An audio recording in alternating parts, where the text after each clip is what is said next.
Sick Day Jitters. Everyone gets the jitters sometimes. By Julie Danberg, illustrated by Judy Love. Sick Day Jitters. By Julie Danberg, illustrated by Judy Love. Mrs. Hartwell woke up sick, very sick. Stuffy nose, scratchy throat, achy bones sick. Too sick to go to work sick. She called in to request a substitute teacher and then went right back to sleep. Homeroom Hub. Dear Mrs. Hartwell, sorry you are sick, but I figured you should know that things are not going well around here. The substitute teacher never came. Mrs. Burton said we would have to improvise. Don't worry, I will keep you posted. Eddie. P.S. My mom makes me stay in bed when I'm sick. I hope your mom is nicer.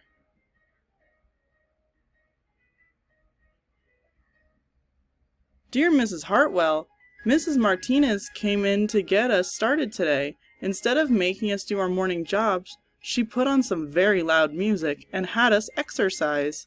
She said it was a good way to wake up our brains. After that, I think Eddie's and Andrea's brains were a little too awake.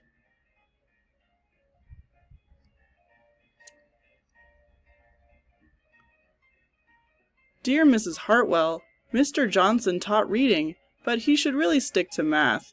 He read our book all wrong. He wanted him to use different voices for different characters like you do.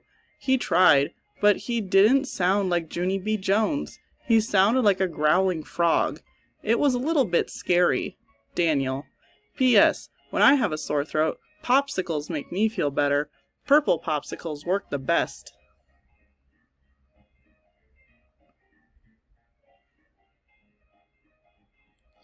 Dear Mrs. H., we joined Miss Winter's class for morning recess.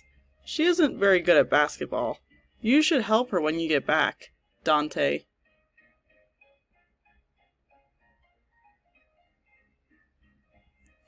Dear Mrs. H., Mick Stanley taught our writing workshop. We did a little bit of writing and a lot of cutting and pasting. Olivia. P.S. I miss you lots. There are too many new people and new things happening.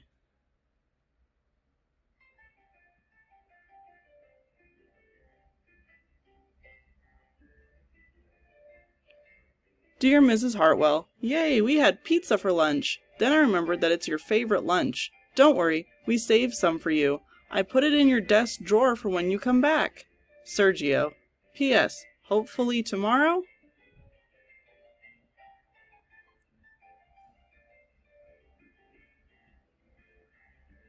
Dear Mrs. Hartwell, Nurse Marcus knows all about science. He said that since you were sick, we should learn about germs.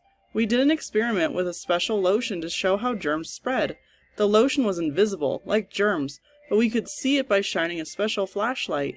When we were done, our room was a glowy mess. Maria. P.S. Wash your hands before you come back to school.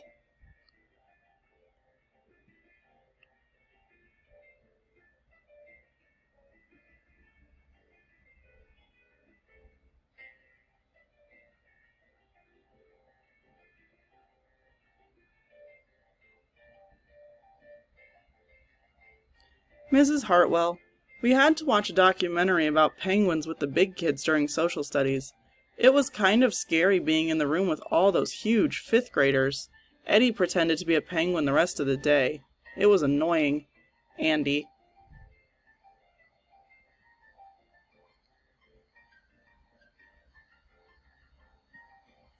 Mrs. H., I am tired.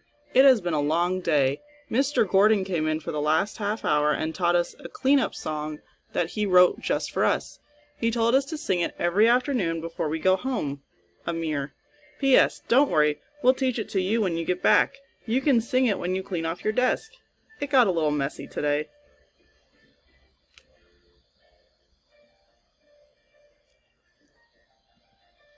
Dear Sarah Jane, your class missed you today, but don't worry, the staff stepped in to take your place. Mrs. Burton.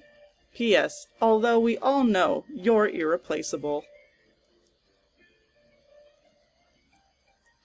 Dear class, thank you for your many updates throughout the day. Aren't we lucky to have so many talented people in our school? I am feeling much better, and I know exactly what we are going to do tomorrow. Mrs. H.